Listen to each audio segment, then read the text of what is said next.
Bueno, buenas tardes, mi nombre es Juan Camilo Medina Gutiérrez, vengo de Colombia y les invito a ver la conferencia La deshumanización radical y la pérdida de lo común como desafío educativo del presente. Allí hablaré un poco de lo que ha sido ese proceso de deshumanización en diferentes dimensiones, económica, política, pero principalmente dentro del proceso educativo y el aula. Muchas gracias.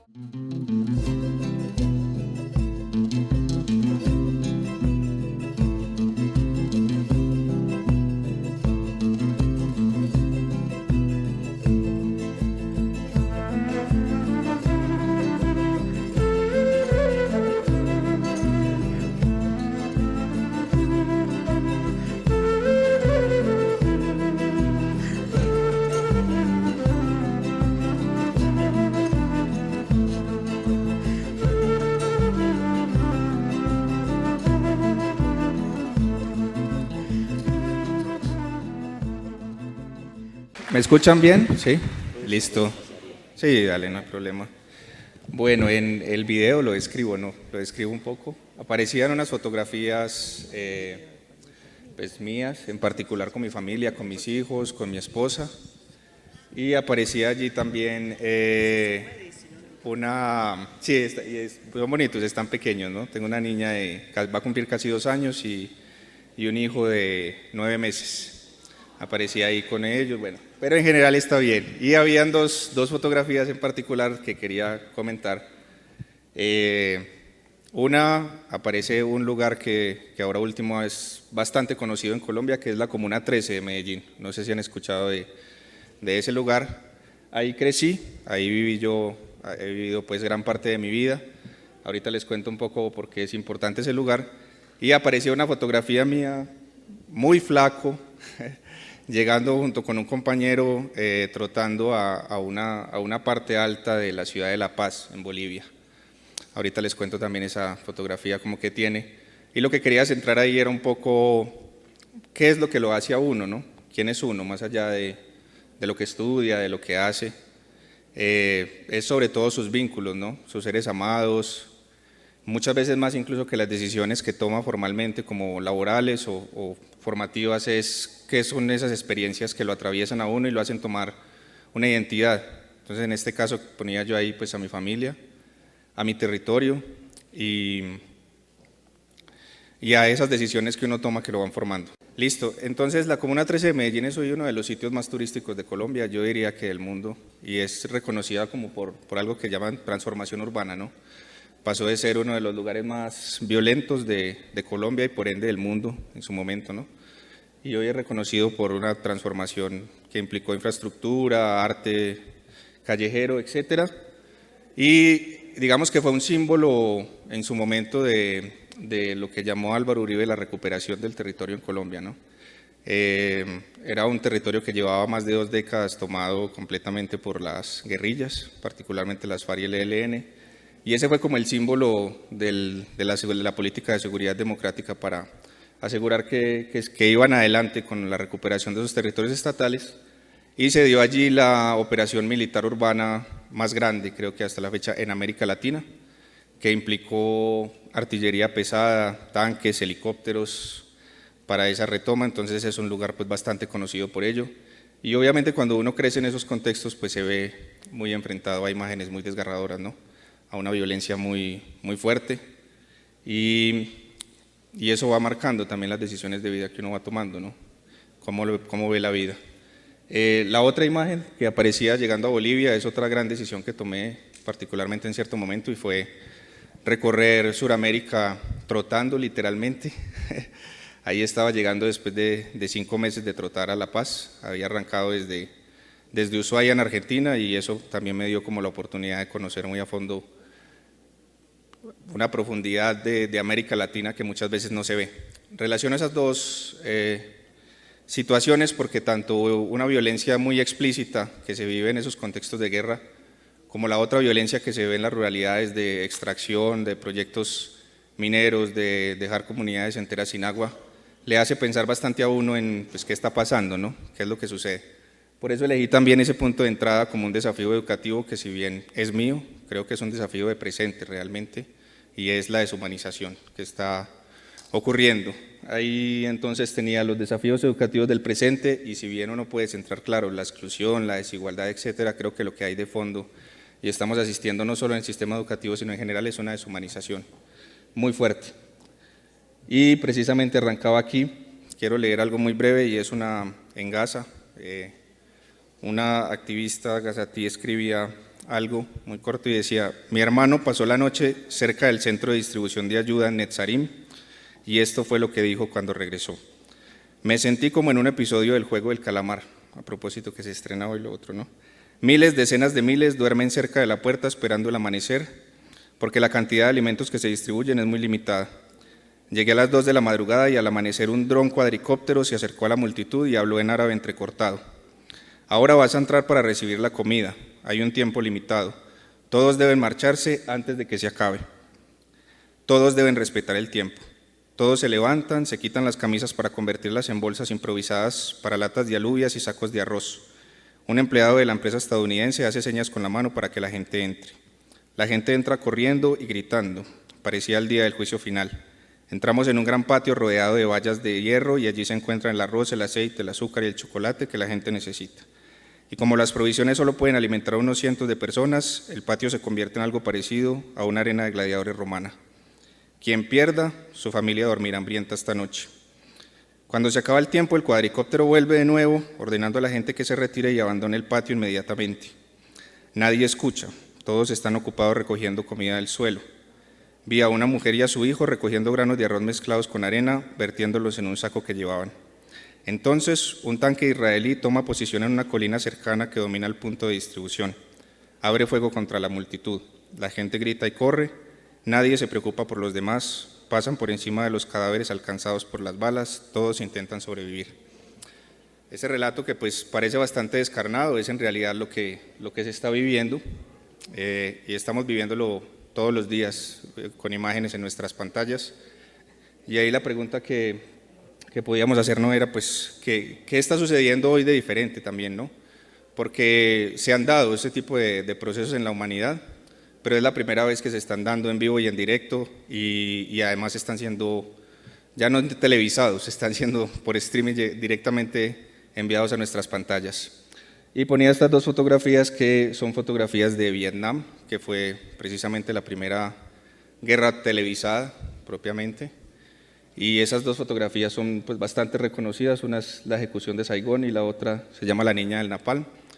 Y las traigo porque fueron fotografías que en su momento fueron muy impactantes para la sociedad norteamericana, pero para el mundo en general. Y si bien uno puede decir que esas fotografías no generaron el cambio, sí fueron parte de lo que comenzó. Hoy estamos expuestos a múltiples fotografías, videos mucho más explícitos y hay algo que está sucediendo porque no está teniendo la misma reacción. Y se pregunta uno, ¿qué? O sea, ¿qué hay detrás de ese proceso? Y ahí es entonces como que estamos asistiendo, al parecer, a un proceso de deshumanización radical. Ahí quería poner esa palabra clave de humanización porque hay que decir que entendemos por humanización a un proceso de formación de sujetos en un espacio relacional que se establece con el fin de sentirnos, sentir al otro, estar vinculados con otros a través de lazos subjetivos, sociales y comunes, en donde generamos procesos de pertenencia y creación comunitaria y que están atravesados por prácticas de cuidado y de respeto mutuo. La pregunta es ahí como ¿qué es lo que ha pasado? ¿Cómo se ha dado este proceso? ¿Cómo nos afecta pues ahora sí en nuestras vidas cotidianas en América Latina en particular? ¿Y cuáles son los desafíos de época, que es esta época tan cruda para la educación? Y por supuesto, ¿cuál es el papel de la educación ante ese escenario? ¿A dónde apunto? Ahí pasó ya. Bien, aunque parezca obvio, cuando hablamos de la educación hablamos como una práctica social intencional. No hay una sola cultura, una sola civilización que parta de no preguntarse cuál es el sentido de un proceso formativo. Y ahí se decide de manera consciente sobre las creencias, los signos o los significados que merecen ser transmitidos a las siguientes generaciones. Y en la educación se espera que a través de ella se puedan transformar las circunstancias que vivimos para que se transformen los sujetos. Para el caso de América Latina, cuando lo pensamos, y esto pues no es nada nuevo, los sistemas educativos han tenido el sentido de dominar. Eso ha sido a través de la historia algo recurrente. En la colonia, básicamente con la evangelización, es un caso bastante conocido, creo que más para México.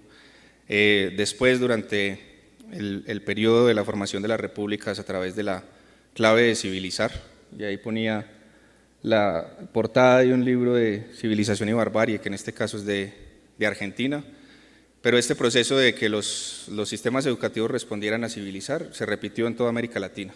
Cada país tiene a los dolientes propios de ese proceso, y llegamos a una etapa más o menos hacia finales de los 70s, 60s, en donde entra con fuerza el neoliberalismo. Y podemos decir, creo que ya es un punto común, que el neoliberalismo ha modelado el sistema educativo en el marco de lo que se denominó tecnología educativa, en donde el currículo, las planificaciones, la medición, la eficiencia, los formatos de calidad y los criterios de evaluación invadieron las instituciones educativas. Creo que no me parecía casual ahorita que justo cuando nombraron el asunto de los formatos se generó un aplauso espontáneo, ¿no? Se generó un aplauso espontáneo, y creo que es una cosa que vivimos constantemente.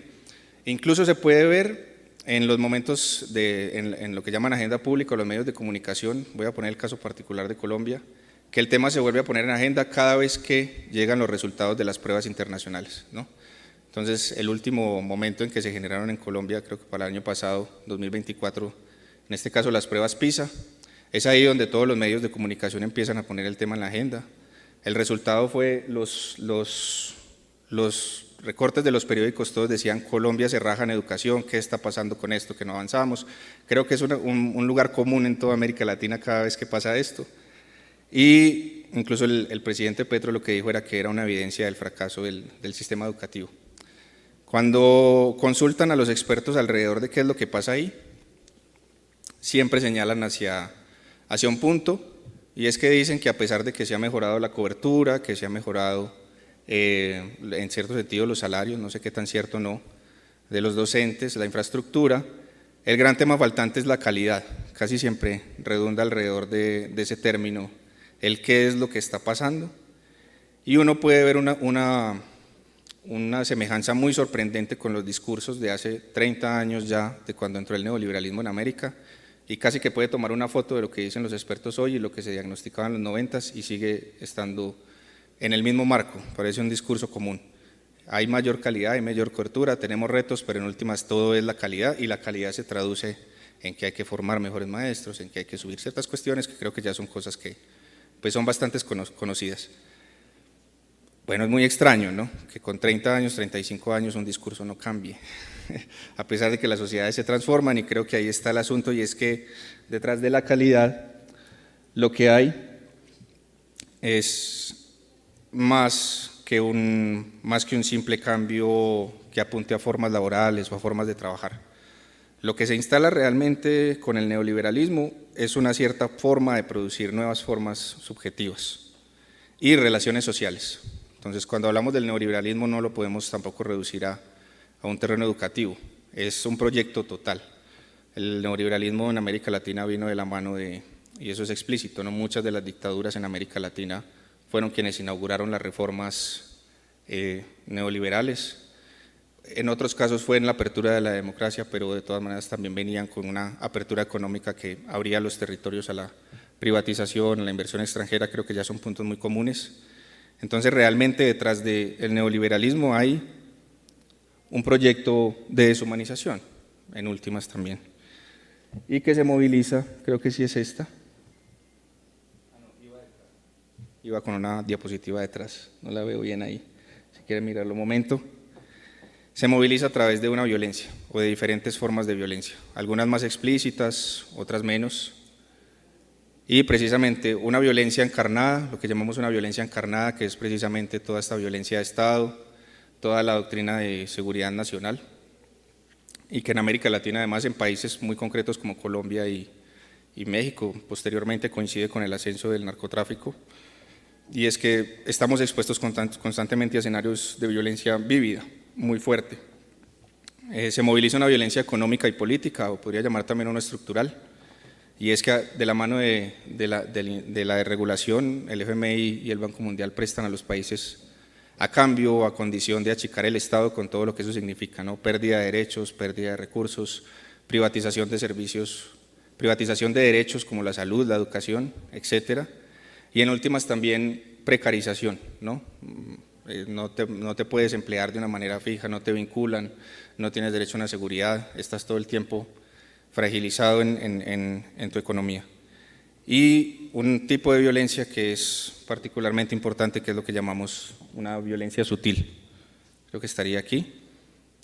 Y esa violencia sutil es la que muchas veces hay que detenerse y mirar, porque es la que se moviliza principalmente a través de los sistemas educativos y de maneras que a veces son muy visibles y otras efectivamente más sutiles, y que para mí se basa en dos cuestiones, que es el rompimiento del lazo social y la negación del sujeto.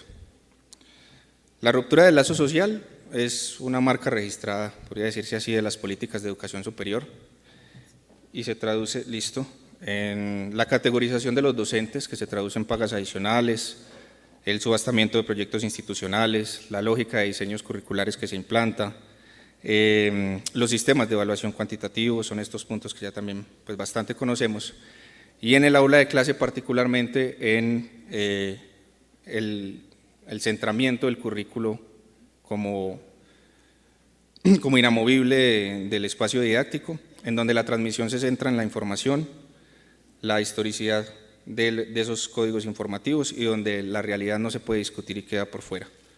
En ese espacio didáctico no se puede codificar ni codificar lo que me pasa y nos pasa. Quería tener un poquito más de tiempo, pero creo que tengo 3 minutos y ellas me pueden complementar, y voy a traer nada más una experiencia que por eso quería ligar al inicio. Ahorita de seguro vamos a hablar un poco más, ojalá.